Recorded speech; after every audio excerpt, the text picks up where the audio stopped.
L'épisode du jour, eh bien, c'est un petit test vélo. Aujourd'hui, je suis au guidon d'un Mounbreaker, un Crafty RR.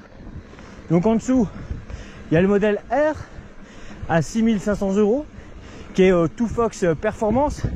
Et là, sur le modèle RR, on est sur la version Fox en Kashima à 7200 €.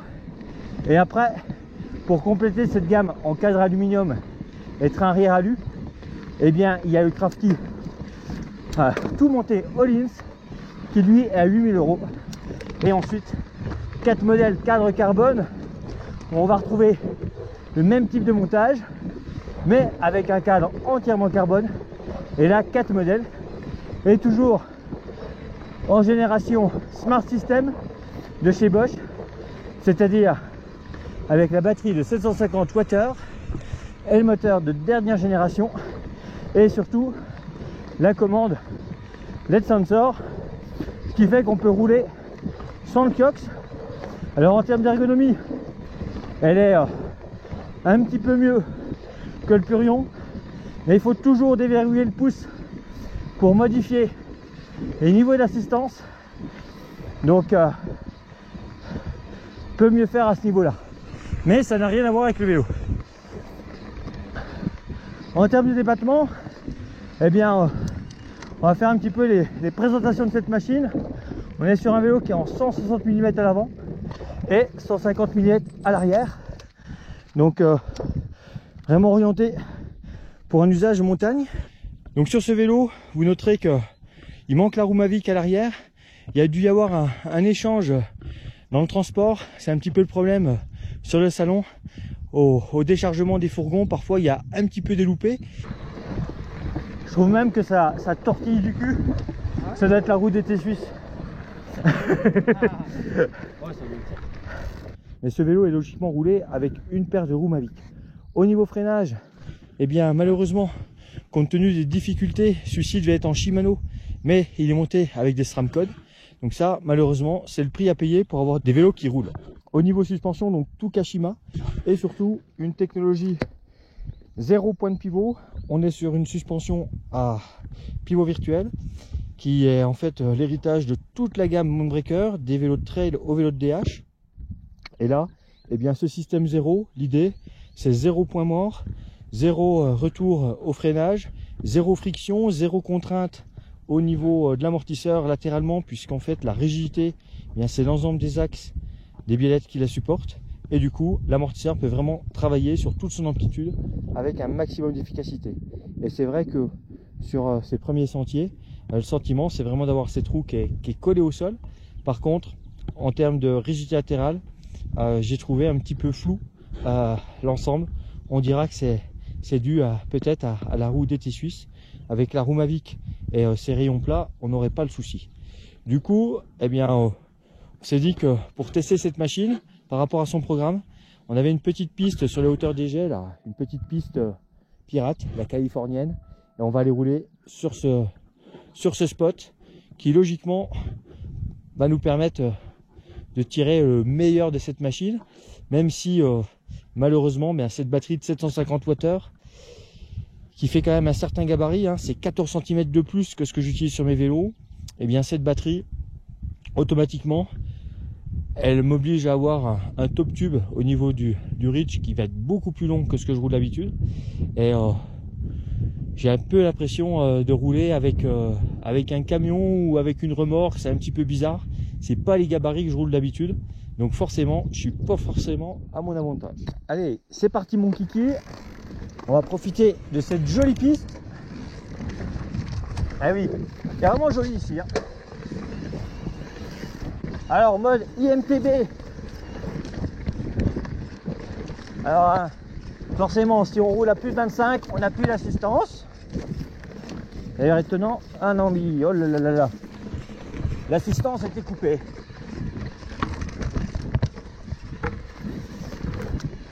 Ah, je suis pas à l'aise avec ces vélos en 29 pouces et grande batterie, hein. Alors celui-ci, par rapport au Scott Patron, il est beaucoup moins haut de l'avant, donc ça c'est cool. Mais du coup, il est plus long. Je peux pas tout avoir.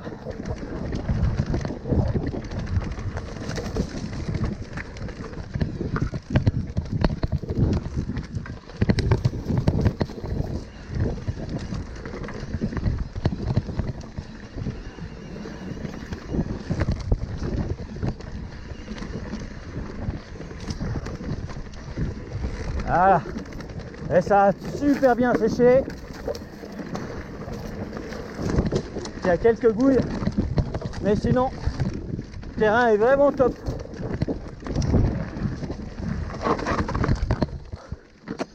Voilà. Allez, grande roue, sur des passages comme ça va être carrément.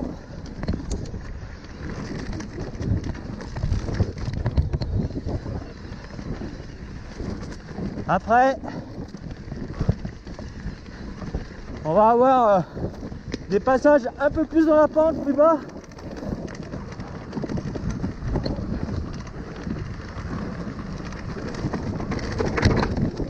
Ah, c'est cela, il n'y a pas de souci.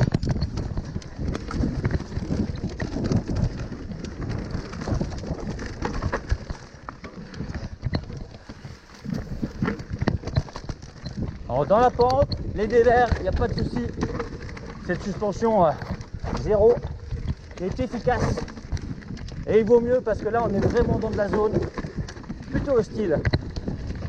Avec de la jolie racine, du dévers et même des arbres en travers. Bon, la prise en main, ça commence à un peu mieux aller. Oula, c'est grassouillet. Mais c'est vrai que ça reste un casque qui est long, hein, avec la batterie de 750. Alors, sur certains franchissements, c'est pas du tout gênant. Par contre, quand il faut que je fasse un manuel, eh bien, là, je suis un peu plus en galère quand même. Je suis un peu moins à mon aise.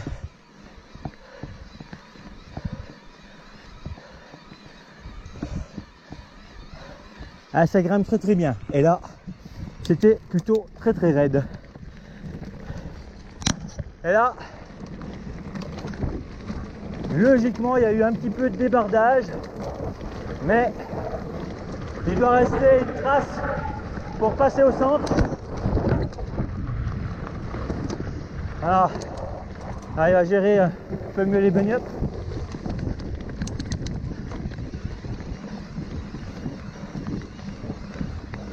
Alors en mode IMTB, hein, le vélo réagit plutôt pas mal avec le Smart System. Avec la pente, la pression sur les pédales, automatiquement, je me retrouve quasiment en turbo dès que j'ai besoin de solliciter la motorisation. Donc c'est plus qu'efficace. Par contre, c'est énergivore. Allez, du petit single sympathique.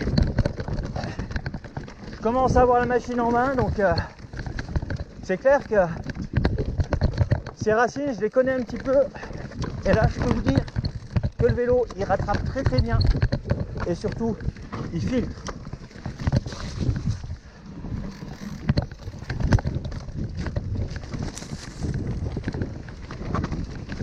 Petit sentier magique. Le vélo met vraiment en confiance. Et là, il vaut mieux, hein, parce que il y a des petits sauts surprises bien sympathiques. Hop là, hop là, hop là.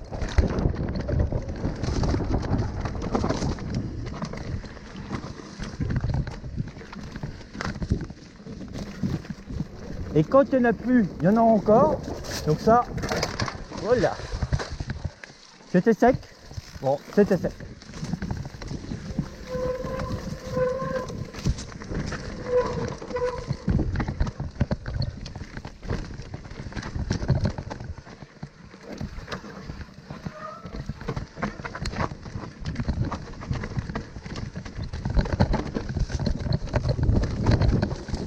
Ah, c'est crafty. Bah, on est vraiment sur du vélo typé pour la montagne. On a quelque chose qui va monter très très bien. Ça va permettre d'aller rejoindre les sommets. Et après, s'il faut descendre, même des choses très très raides, très engagées, il n'y a pas de souci. Ça fonctionne très très bien. Ah là, ici, là, on est sur du vrai vélo de montagne. Et ce qui est fou, c'est que quand on voit ce qui est tombé hier, eh bien, c'est impressionnant comme ça a bien séché. Alors il reste parfois quelques petites flaques, hein, mais...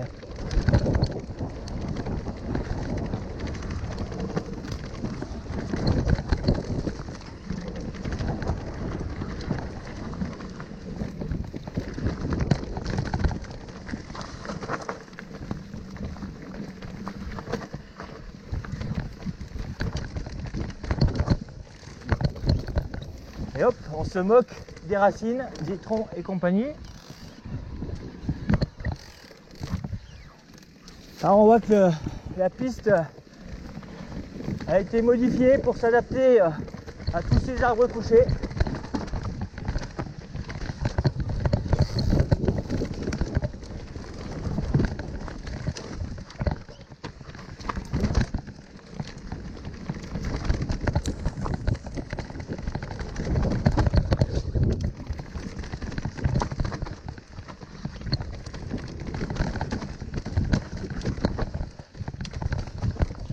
Ah, c'est un peu rock'n'roll, mais c'est ça qui est bon. En tout cas, je commence à prendre mes marques et c'est vrai que tant que j'ai pas tiré sur le guidon pour soulever la roue avant, tirer en manuel, bien finalement la géométrie elle fait le job.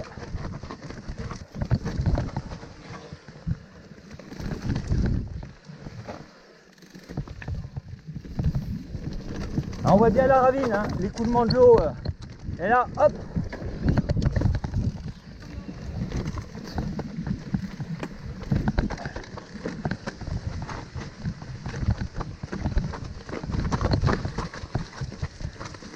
Ah! Ce petit vélo, hein, on l'aura vraiment fait rouler dans des zones où on va le chercher dans ces retranchements. C'est vrai que parfois on teste des vélos dans des milieux qui sont beaucoup moins hostiles et beaucoup plus faciles à rouler.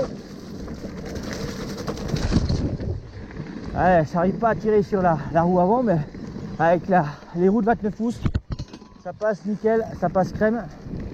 Et là, bien, hop,